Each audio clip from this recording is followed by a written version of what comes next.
So look, I'm just gonna come right out and say it.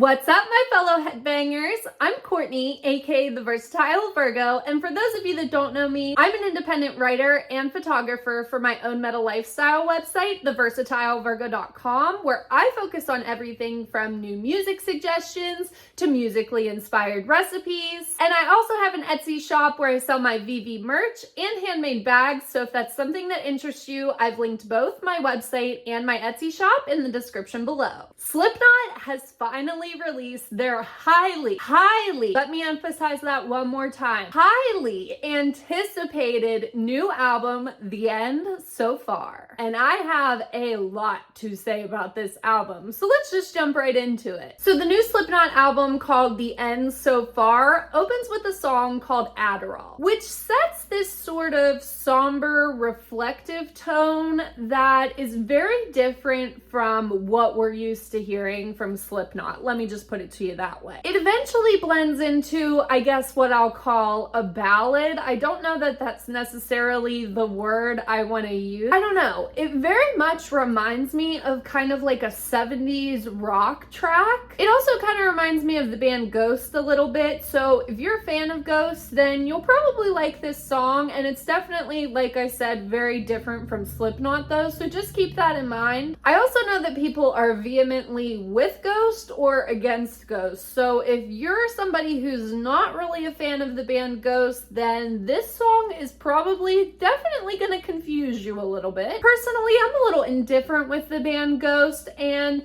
I'm also very open-minded, I think, when it comes to music. So I'm going to be very upfront with you when I say this song definitely left me a little bit confused when I first heard it. It's just not at all what I expected to hear as the opener on this album, but in a way I kind of dig it. Next up is the dying song, Time to Sing, which then goes the complete opposite direction from the first track on the album. This and the next track, called The Chapeltown Rag, are two songs that Slipknot had released as singles prior to this album dropping. And when both of those singles were released, I saw multiple outlets online sort of speculating if this is really going to be the Slipknot album that's as heavy as Iowa. And that particular topic is something that I'm going to delve into a lot in this video. And that's just simply because I feel like anytime Slipknot releases a new album, there's always got to be somebody that says, well, it's not as good as Iowa. So anyways, in terms of comparing the dying song Time to Sing and the Chapeltown Rag to Iowa, or rather if they would fit into Iowa,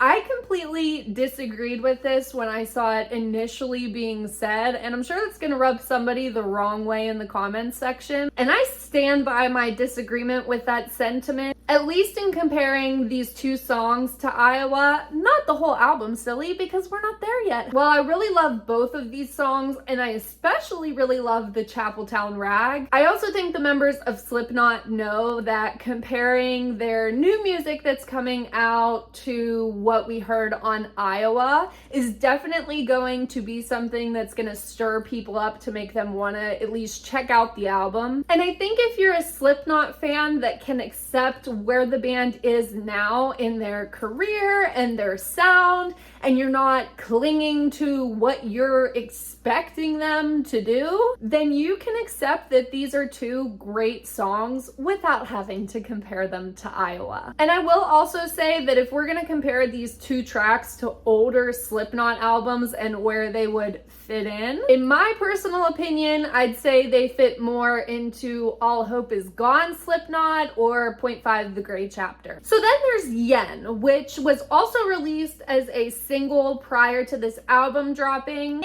and it was voted one of the best songs of 2022 so far on a previous edition of New Music Monthly, which you can find over at theversatilevirgo.com. Speaking of which, the latest edition just came out today that I'm filming this at least. I haven't decided if I'm dropping this video the same day I'm filming it or if it's being released tomorrow, but whenever you guys see see this, just know that there is definitely new Slipknot included on the latest edition as well. So if you want to discover amazingly heavy new music and vote for the songs that you want to hear on our Best Songs of 2022 playlist at the end of the year, I've also linked the latest edition in the description below. Anyways, Yen is the darkest track that we've heard, at least so far, on the new Slipknot album. It has the right blend of catchy and heavy, and it very much reminds me of Vermilion from 2004's Volume 3, The Subliminal Verses. Hive Mind follows that, which starts out with what kind of sounds like bees buzzing around in a video game. And if we're comparing new Slipknot songs that kind of remind me of old school Slipknot, this is the point in the album where that really started to hit home for me. Where the first track on the album completely caught me off guard, this song has that classic Slipknot style viciousness that old school Slipknot fans will definitely appreciate, but the chorus still adds that modern side of Slipknot where you'll definitely be singing and screaming along. And then there's Warranty, which is even heavier than the last track, even more aggressive and just chaotically crushing. And again, because of the constant comparison of Slipknot's newer music to their older music, if you're a fan that prefers that straight old school Slipknot sound, the side to them that's kind of more abrasive, this is your song, at least on this album. Medicine for the Dead follows that, which immediately intrigues me with its dark and eerie overtones before this track builds into this roaring, haunting, crushing powerhouse. So we've already talked about the Iowa comparisons quite a bit in this video, and I don't know about you, but I can remember hearing Iowa for the first time and it almost kind of being a little bit scary, I guess, because it was just so heavy, it was unsettling. And again, abrasive enough to send a chill down your spine, especially with Corey Taylor's vocals just being so otherworldly aggressive.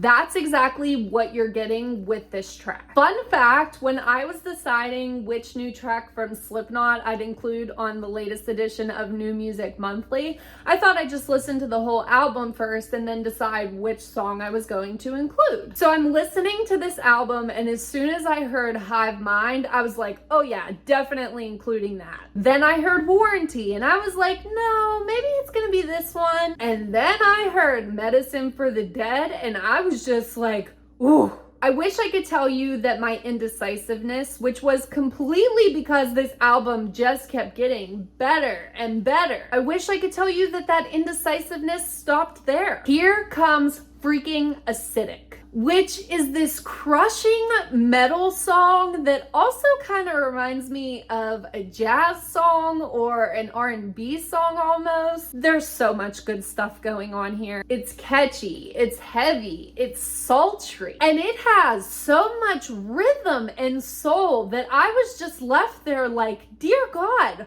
where has Slipknot been hiding this masterpiece? And I just want to express again that at this point in the album, Slipknot is just turning out track after track that had me like, I don't know where we're going next, but I'm excited about it. While at the same time, we're starting to near the end of this album, and I'm like, I don't want this to be over. Well, fortunately, we still have 4 Slipknot tracks left, starting with Heirloom. This song very much reminds me of Stone Sour's House of Golden Bones Part 2 album. So if you're a fan of that record, you'll probably really like this song. Then there's H377, which starts with these drums that are pounding so hard, it feels like your heart pounding when you're having a panic attack. If you have panic attacks like I do, then you're picking up what I'm putting down, I'm sure. That's how crushing this track is, especially once the rest of the instruments come in and then Corey Taylor just starts going vocally wild. That's what I'm calling it. Vocally wild. And so if you're a Corey Taylor fan, you know that the man can spit out some beastly, speedy rap style vocals. Again, especially on older Slipknot tracks, as well as songs where he's teamed up with bands like Soulfly, which I don't think I can say the name to the song that I'm thinking of here in this YouTube video because, you know, censorship. Anyways, that vocal style is present in this track.